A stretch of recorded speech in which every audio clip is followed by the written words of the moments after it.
So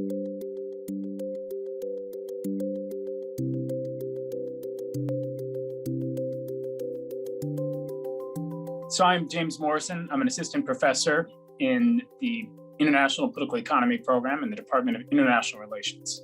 I'm Ellen Alexandra Holtmaat. I'm a teaching fellow at LSE. I'm teaching international political economy.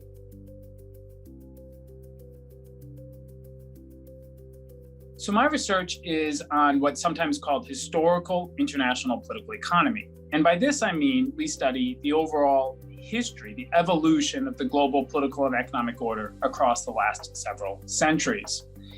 As a substantive matter, I'm very interested in the international financial system, but I've also worked a lot on international trade.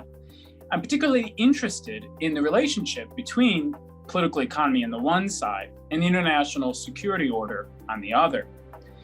In some of my most recent research, I have a new book coming out entitled England's Cross of Gold, Keynes, Churchill, and the Governance of Economic Beliefs. And I explore the attempts by the United Kingdom to restore the pre-World War I gold standard in the wake of the First World War.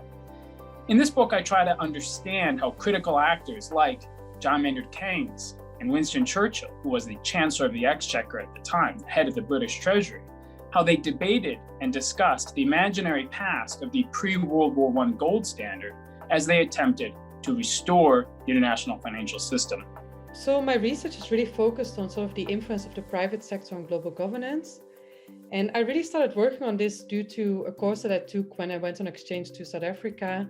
And that really sparked my interest to sort of look at international political economy, where you really look at, it's actually about these economic interests that then determine global regulations that then determine the possibilities for development that different countries have. And so to look at a specific instance where you can really see how the interests of international business determine regulations and how regulations then determine the possibilities for actors in developing countries, for example, to make a better living, etc.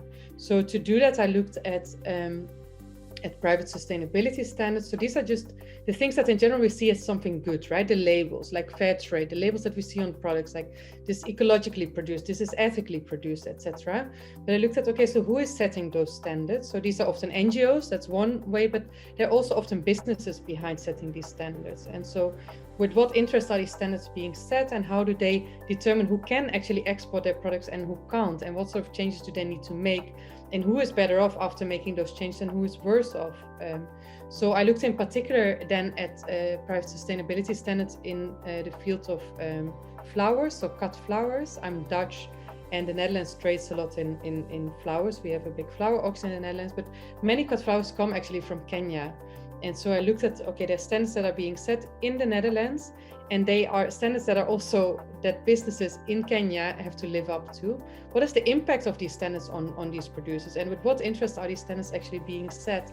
And how does it influence who grows big in those countries, right? Because these are often the bigger farms that are at a better position to get certified, then they are at a better position to export as well. So sort of how do these standards then influence the opportunities of producers in developing countries?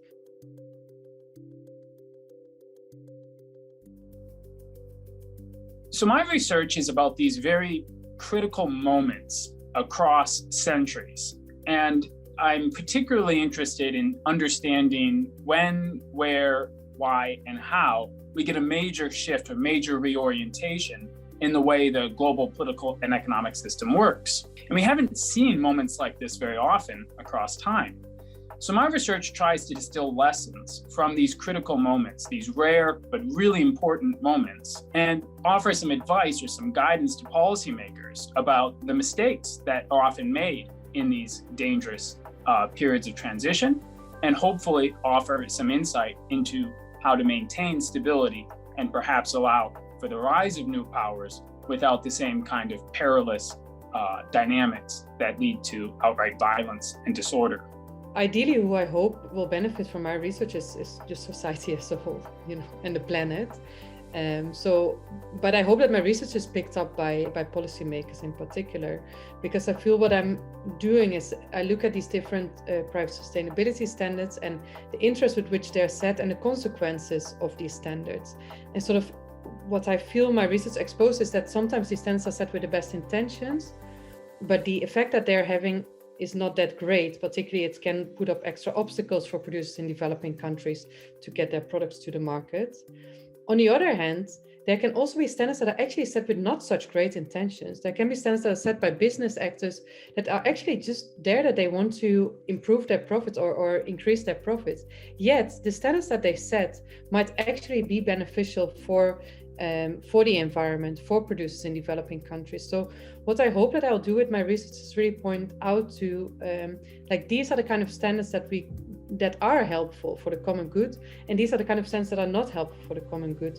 And that then governments can decide, okay, where should we step in and where can we rely on standards that are set by the private sector to help us achieve certain goals when it comes to the environment or development.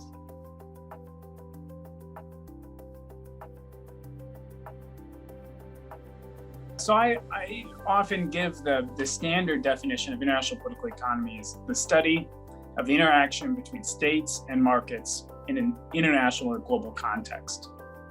And I think that that's a useful way to think about it. And it's particularly useful because it becomes increasingly difficult to know where politics ends and where the market begins, or indeed where the market ends and where politics begins. We have all kinds of instances of multinational corporations and non-governmental organizations more broadly, even today, that are essentially making policy. Mark Zuckerberg, Tim Cook, essentially behaving as political actors, whether they desire to or not. And similarly, we have massive multinational entities that are backed by states, supported by states, that are behaving like market actors, but obviously with a very strong political basis. Think of US multinationals across the centuries, United Fruit, Standard Oil, and so on. Or think today in China of the state-owned enterprises.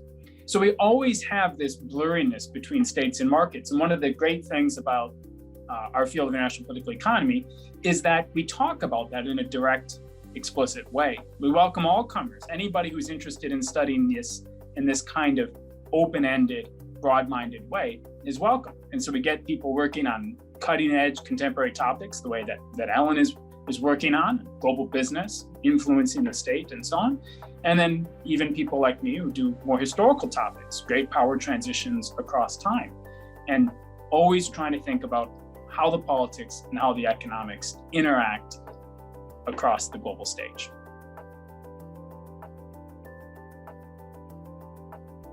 The global pandemic gives us, I think, a wealth of examples of the importance of the kind of political economy analysis and international political economy approach that we take in this cluster. So on the one side, we see the enormous importance of globalization. All these deeply intertwined markets ensures that a global pathogen can spread like contagion, like wildfire from one market to the next. We also see how the production shutdowns in Wuhan in China are having significant economic effects all over the planet a full year plus later. At the same time, it also shows us how resilient globalization can be. And even the most sanguine, the most optimistic perspectives on how well we'd be able to keep the economy function in the face of these unprecedented economic lockdowns really shows that globalization and political economy can be used to try to maintain production and distribution, even in the face of this kind of a challenge.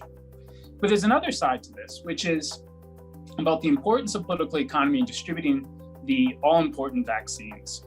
So you've got the scientists working extremely hard, doing wonderful, just absolutely wonderful work to try to understand the virus, produce the vaccines, and public health working overtime across the planet to try to get people the vaccines.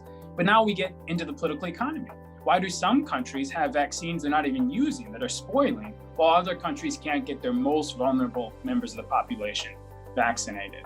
Why do we have people in some countries that are choosing not to get the vaccine, whereas other people desperate to get it are not able to do so?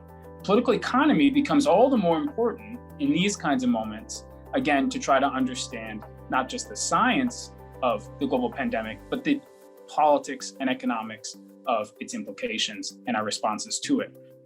COVID then influences which businesses stay in business and which businesses can actually now buy up many more businesses and others that go bankrupt. And then what are then the political consequences, right? So there's still a difference if we have many different businesses or we have a couple of large businesses.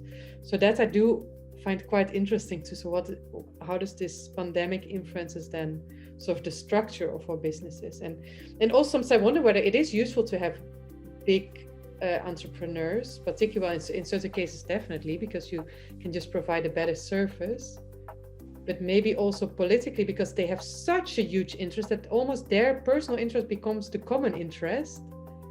So I really wonder one of the dynamics there. So these I just find interesting. Well, I'm an American and originally, and one of the cases I've done research on is the American Revolutionary War, but not exclusively from the American perspective, but from the perspective of particularly the British Parliament and elite figures within Parliament, the Earl of Shelburne, the Prime Minister during part of the American Revolutionary War, and how they saw this. One of the things that we sometimes forget is that the British imperial system was largely run by and for multinational enterprises. All that tea they dumped in the harbor in Boston was the British East India Company's tea. And in fact, the decision to unload the tea was partly about the British government trying to give a helping hand to one of the multinational corporations.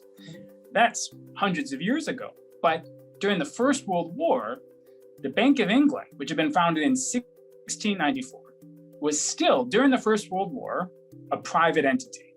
And it was managing the debt of the British Empire, making handsome profits as a result, and paying dividends to shareholders. We've got conscription, we've got men, essentially, because it was a male conscription, being sent across the channel to fight and die. People, millions of people from all across the empire, from India, South Asia, New Zealand, Australia, Africa, all across the empire to go and fight. And here's the Bank of England collecting profits off of the government's ballooning debt and then paying it to shareholders. It's one of these kinds of challenges. On the one hand, this, in the first instance, it makes me horrified to think that that's the case. On the other hand, it was only because the Bank of England existed and had this extensive financial system in place that the UK was able to advance in these ways. Yeah. The difference between public and private is never as tidy as we'd like to think. Yeah.